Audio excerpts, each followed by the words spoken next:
啊，这种景观是中国没有的啊。你这个顶，你看全部像针一样的，一根一根密密麻麻的。这个顶真的是像头发丝一样的，一根一根的钟乳石，就是他们这里的特色啊。我们好像没有的，我们没有这种像一根根头发丝一样的。Hello， 嗨，今天我到一个新的地方来啊。我已经离开了巴塞罗那，然后因为一个朋友啊邀请啊，我特别感谢他，就是我到这个海岛上面来玩。早上7点的那个飞机啊，就坐到这个岛上面，叫做这个马洛卡，也是西班牙的一个小岛。景色真的特别的美。这个小岛就是位于这个地中海的中间这一部分，离这个巴塞罗那不是很远啊。7点20分的那个飞机上飞机，然后差不多8点不到就下飞机了。这地方就是上海跟杭州的距离啊，非常近。但是这个是一个旅游胜地，叫做马洛卡。我现在待的这个城市叫帕尔马，这个地方是很多人都来过的，有点下雨了，真的很漂亮啊。最著名的啊就是这个大教堂了，但有人在海里划船，冷得要命这里是明显比这个巴塞罗那冷，因为也是一个上海的朋友，就是说有空啊让我到他这里来玩一玩啊。我是觉得很高兴，人家真的是对我很好，真的对我很好啊。说叫我就坐飞机到他们这里来玩啊，等一会儿我要去跟他见面。现在呢，就是说到了帕尔马这里呢，我就先拍一下，我就先拍一下他这个大教堂。其他的地点呢，就是一些自然风光这个岛上面呢有非常多的海滩，我看大概有数不尽的海滩。明显这个是夏天来的比较好，冬天太冷了。冬天因为这个海风很大嘛，确实还是很冷的。一些老式的这个车子，你看这车子底盘低到已经是没有办法再低的程度了。这是一个汽车展一样的。好了，我就从这里走上去。这里走上去。好了，在这里就能看到这个美丽的大海了。今天这个天气啊，坐在这里真的是一种享受啊。你看这个座位坐在上面啊，就坐在这里看着外面的景色，你说漂不漂亮这个是帕尔马主教教堂这个教堂不比巴黎圣母院小，真的够宏伟吧。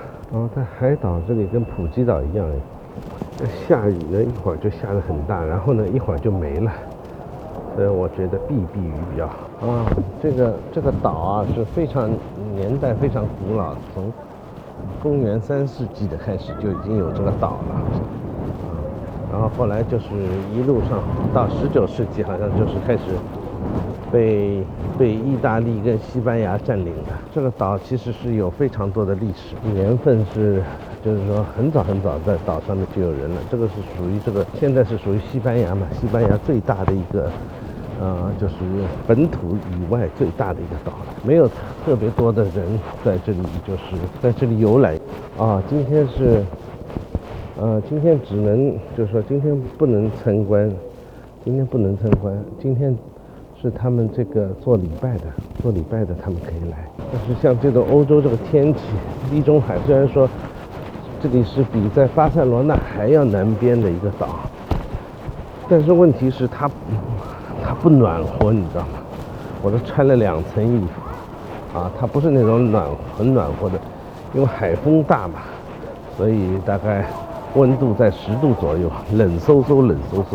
今天我要去拜访我的一个上海的朋友一会儿我们要去拜访他们家在这里开饭店，开了好多年了所以说真的也不容易在这里生存真的不容易但是呢衣食是无忧的，做生意，然后呢就是在这里过日子是很好的。很多人就说到了国外来很担心不知道该怎么办人家很早的时候到外国来，你看大家都是过得还可以，就是生活很平淡很平静。年纪大了以后呢就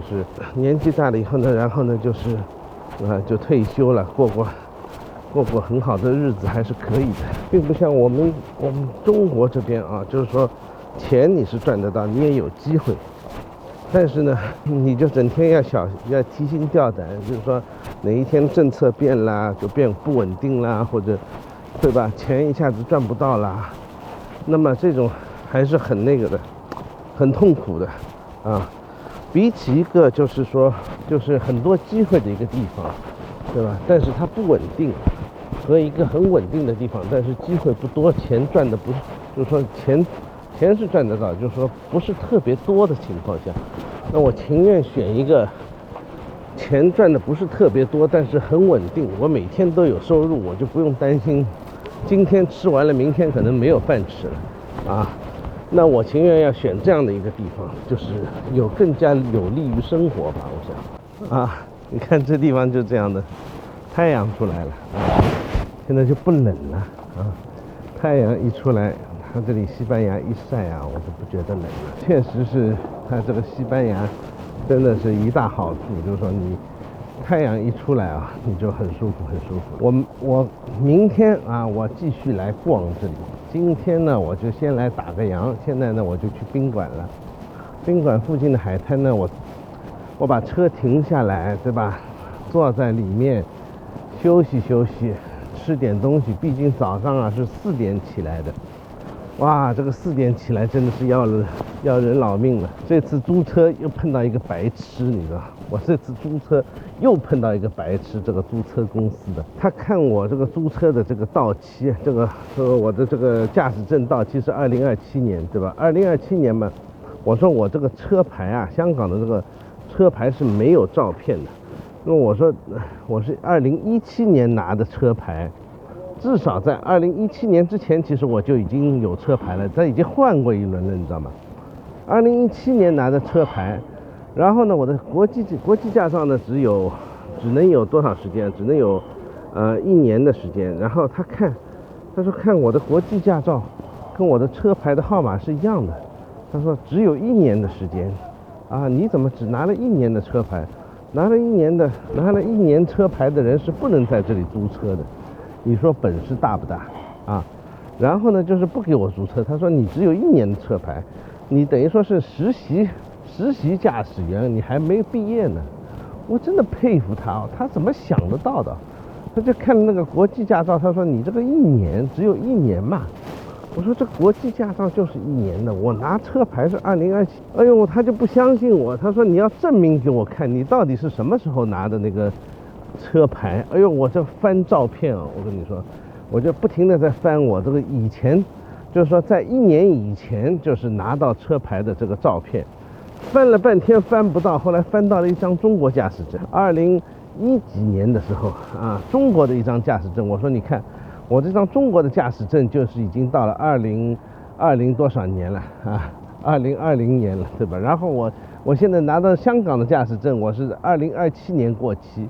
你还相信我是才开了1年的车吗？对吧？他觉得我太年轻了，大概像学生啊，是这样吧？啊，我可能像学生啊，只开了1年的车啊，我这实在是太佩服他了。他这个智商啊，真的低到了极点啊！人家拿国际牌照，现在国际牌照香港出的都是1年有效期，1年以后你再来敲个图章，用80块钱再重新拿一个国际牌照，然后他就认为我这个国际牌照跟我这个就是说本地牌照的时间是一样的啊！就为了这个事情啊，我搞了40分钟啊！你说说看，这个有时候租车啊，真的是一个很恶心的事情，碰到一些就是不开眼的蠢蛋啊，你真的没有办法，你给他气得不得了，而且给我那个车呢又很差的，给我一辆菲亚特，我租的是吉普，是吧？他给我一辆菲亚特，啊，算了，我想只有2天，我就不跟他搞了，啊，就2天的时间，你还搞什么呢？你快点车租完了就走了嘛，就是说别搞了，真的是搞死我了。今天我的早饭啊，今天终于吃到早饭了。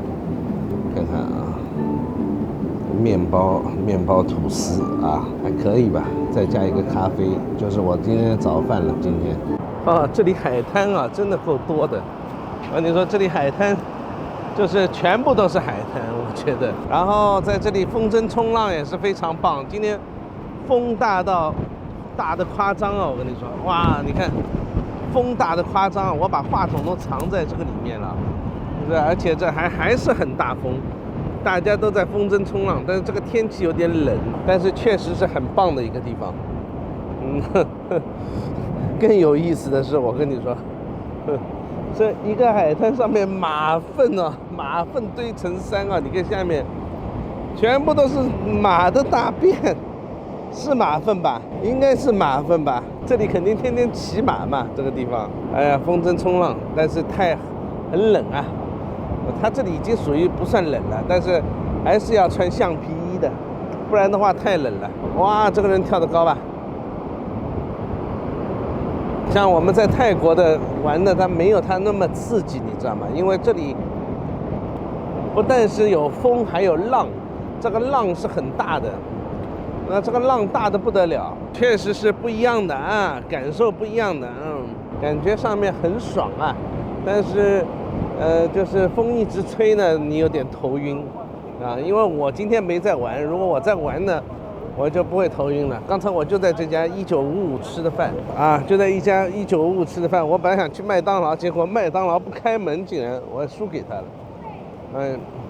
这个呢就是我这次要住的这个海滩啊，这个海滩可以说好像是有几十公里长一样的，大的不得了。今天真的是大的不得了，这个海滩啊。这次我租的这个车就是这个破车，不是我说啊，真的是一个，我开了一下，我的感觉不是很好，说实话啊。这个就是菲亚特500这个车啊，我都不知道该说什么好了。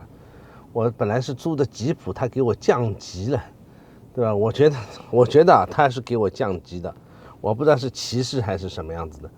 上几次的这个租车公司给的车都很好的，但是这个车，首先你看没有一键启动，无钥匙启动的，这还是个电子车。然后倒车，明明这里有一个这个叫什么来着，荧光屏的啊，然后它就不设有这个倒车的这个就是看后面景象的这种方便的这个摄像头都没有的啊。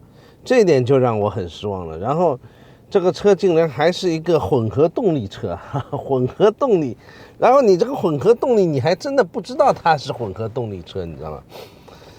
因为它没有显示，这个仪表盘上面连显示都没有的，它只有写了一个小小的写了一个 EV， 看到没有？它只写了一个 EV， 我估计你们看不到啊，它只有写了一个 EV， 其他的什么都没有。所以呢，就是说我没有办法判断它是，那刚开始的时候我都没办法判断它是个什么车。怎么说呢？有很多问题吧，各种各样的就是问题吧。就是说，也没有 GPS， 就现在的车啊，有显示屏的，基本上都带 GPS 的，它也没有 GPS， 开起来呢，比雷诺还差，我觉得啊，比雷诺还差。动力嘛也是。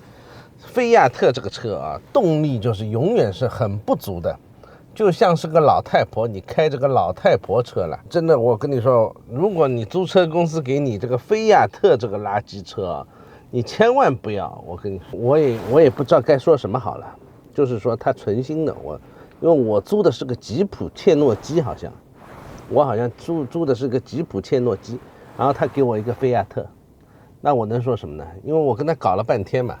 结果我估计那个租车公司的人就不爽了，就给你一个烂车，对吧？那我也不想跟他搞了，我也就2天时间，你租个什么烂车，我也不高兴搞了，对吧？真的很差，而且他拼命的叫我要买他们的保险，因为我在 Booking 上面已经有了保险，已经订好了保险了，然后他就意思说，订好的那个保险不好，对吧？要买他们。2天保险91块，我租车才60块钱2天，对吧？保险要买91块，我是不是脑子抽风了要么？然后这家公司呢，就是这家公司叫什么名字啊？是在西班牙的，我就强力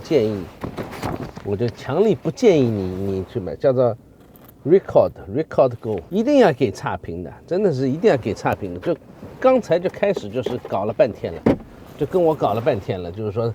哦，你的驾驶证啊怎么样啊，时间没到啊，什么什么，就这个男的非常非常搞的，他以为他自己很负责了，但是说实话，他其实就是个白痴。这种白痴你真的没有话说。然后我还没说什么话得罪人家，我就是好好的，我说我就是他叫我拿出其他证件来，我说我除了驾驶证，还有国际驾照，还有护照，你还要我什么东西？我都没有东西可以提供给你了。那么然后他就不爽了，啊，我说我实在找不出东西，我手机翻了半天，我真的没有东西可以证明我这个驾驶证是超过1年以上的，你知道吗？因为香港的这个驾照啊，只是到什么时候到期，它并没有写是从什么时候开始到什么时候。但是呢，香港的驾照一向都是10年一续的，你就被他搞得很被动，你知道吗？人家写的2027年就是这个驾照到期了，然后他说你要拿东西证明你开车已经超过1年了。那我说我有驾照已经超过10年了，好吧？哦，你必须最好有东西可以证明。后来我翻了很久很久以前的照片，有一张中国驾照，哦，他才算是说，哦，你确实是超过1年了。你说恶心不恶心？那么然后呢，他就不爽了，他就给我一辆破车。这个车呢，就是说是我知道是他们里面最差的一种车型啊。我是特地就是不定这种车的，然后他就给了我这种车型，所以我是非常非常的不爽，我一定给差评。他们的租车公司可以给评价的，一定给差评，我跟你说。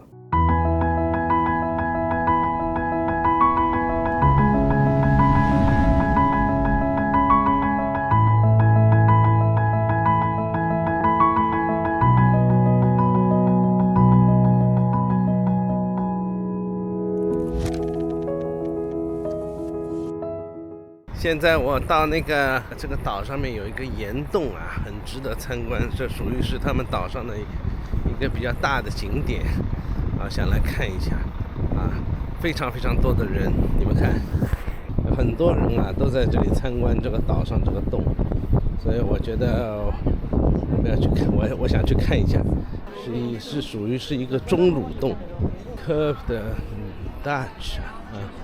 这个洞呢，好像是很美的啊，它里面都是里面都是水，是一个水帘，是个水洞，好像啊。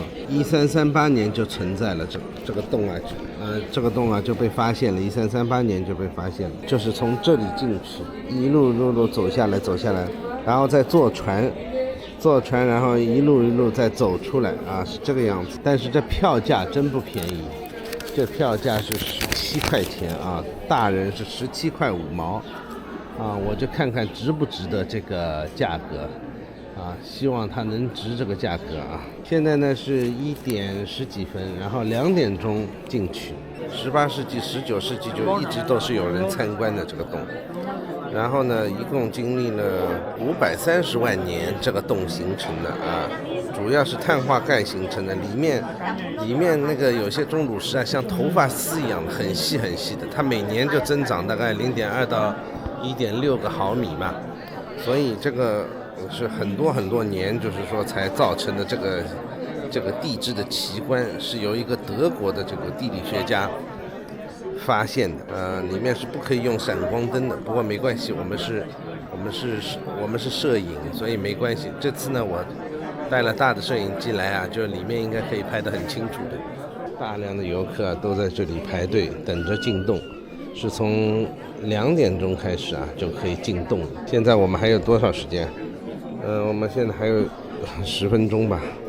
啊，这个呢可以算是我第一个来这里，马略卡的这个景点啊。我是马不停蹄啊，一路就是开到宾馆，东西行李寄存掉以后呢，就直接来到了这个地方啊。我开到了这个岛的另外一面，整大概60几公里路吧啊。可见啊，这个岛其实是很大的。进来了啊，下面的温度啊，明显比这个上面的温度来得高得多啊，一下子就觉得很热了。钟乳石洞啊，在阿尔卑斯山地区其实也是有的，而且它这个钟乳石啊，跟我们就是在中国的那种钟乳石，它有很大的不同啊。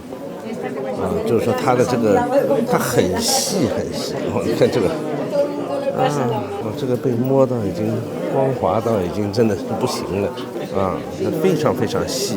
这个东西就是说他们保护的更好，其实所有的钟乳石都是这样的。我们的那些就是很细很细的，就被人家折断了，很多小孩手贱就被折断了。哇，这很深啊！我们的导游那个时候就要说了，哎呦，这个像什么？那个像个什么人参果啊？这个像什么乱七八糟的什么，对吧？像什么紫金葫芦啊什么的，对吧？它这里没有，就完全就是一个自然的景观，有点像筷子一样的这种钟乳石洞就属于保存的非常非常好的。还在往下走，你看这一类的洞在欧洲其实也是不少的就一直不停的往下走你看一直在往下走，好多人都在往下走。然后这里是有地底湖的之所以来看这个洞它是有一个很大的地底湖，走到前面有更广阔的地底湖。哇呵，你看这水有多清啊！水真的很清很清的。然后这里我们进入一个大厅了这个空间真的很广阔我现在来了就等于说是你们也来过了就不要花这个冤枉钱来。整一个大的那个大厅你看这个石头像不像一个醉酒的醉汉躺在那边，是吧？你看这个顶，看这个顶，哇，这个顶才厉害，这个顶是密密麻麻的，看到没有这种景观是中国没有的你这个顶，你看全部像针一样的，一根一根密密麻麻的，这个顶真的是像头发丝一样的，一根一根的钟乳石。就是他们这里的特色我们好像没有的，我们没有这种像一根根头发丝一样的自然的景观，真的是太壮观了。顶上全部都是头发丝，看到没有？就像一个葫芦盖子被拔出来了一样的我都瞎说的这个中国人很会编的，他们的石洞保存的都比我们好。其实这里都很暗就是说拍出来这个颜色比那个好，你知道吗？我拍出来好像很亮，其实很暗在这里。影片上面看上去还亮，我就觉得它这个顶上面一根一根这真的是有无数根这样的这个像头发丝一样的很细很细的这个小钟乳线，就像毛发一样的，我就觉得。我看他们在拍，也不知道在拍什么东西。你看这个老头，我都不知道他在拍什么东西，随便拍。这个是不是像个手手指，第一根手指？看到没？还在往下走，你已经热了，已经这个洞已经开始很热了，我觉得山洞下面热得要命，全是老年人。就我跟你说，而且没有中国人的就我一个中国人。这种地方中国人他们不知道怎么来我估计。下面全是水，你看到没？水下他们还装了灯，所以下面很漂亮。这条路走有1公里多，好像他们说。一路走下去，然后还有湖，到最后好像还有湖，好像还听说有音乐，让人家觉得就是说物有所值吧。那在这里面还会放音乐，等一会儿我们听一下摸一下这个东西是湿的，全是湿的，它的潮湿度非常高，这个洞里面潮湿度达到90%以上。我刚才看了它这个解说的但是呢，我并没有感觉到什么水滴下来这种这里有个洞要钻进去，这里呢有一些工作人员专门帮你指路，他会在底下打一盏灯，让你不要滑倒。这洞可真够深的，真的是自然奇景。好了，是不是有音乐会？真的漂亮，看到下面这个一根一根顶上来的，一根一根钟乳石，这里下面像笋一样长上来的，这个蛮像一个佛手，对吧？很像一个佛手。这里就大片的那种地下河了。看一下，这里这人他做了一个礼堂一样的，做了一个大厅啊，好多的位置。你看，这里整一个大厅很大嘛，它做成了一个像大厅一样的，座位有多少座啊？整一个就坐在这里，可能是听音乐。哇，下面是整一片的地下河，很大。这里也是一个地下河，这里也是地下河，一直是流到那边去的。你看，一直流到那边去的。而这个地下河就很安静的，就没有水流的，感觉不出来有水流的这个声音了。大家都坐在这里等着听音乐吧，还是有水上表演啊，有仙女表演嘛？你说老外想得出来吧？在这里弄一个，就是像那个怎么说呢？像教堂一样的大厅，座位都给你坐好，让你们坐在这里听他们表演啊，怎么样的？好多人，真的很多人，估计一会儿我们这里要坐满了，因为人很多啊，前面排队，后面全部都是人嘛。哇，没想到这么多人啊！刚才看不到啊，一路走进来啊，到现在还没走完。真的，这个会场确实要那么大。这个位置其实比较好，就更加容易拍摄，因为这里正好下面有一个空档，方便拍东西，所以我赶紧找了个好位置。好了，基本上全部坐满，你看看，全坐满。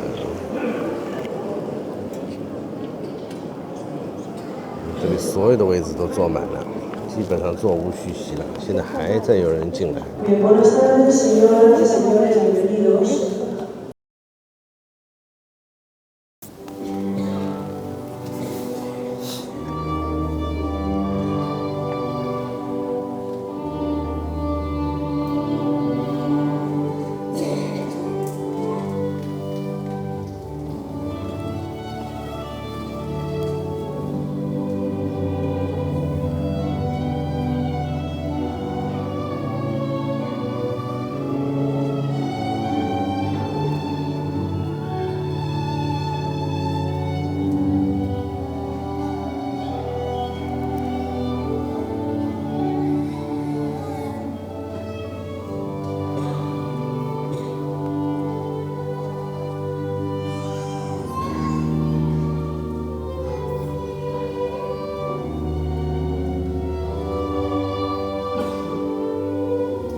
就是这个样子啊，没有任何花样的啊，就因为他们刚才不让摄影，我就没有办法摄影。就是有一个船，对吧？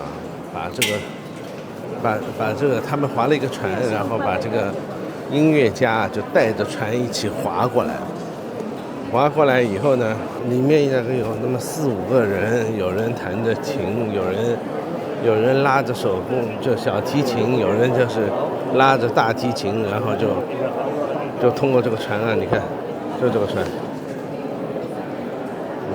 就这个船，然后把这些音乐家呢一边划一边就是放着音乐，把它划过来。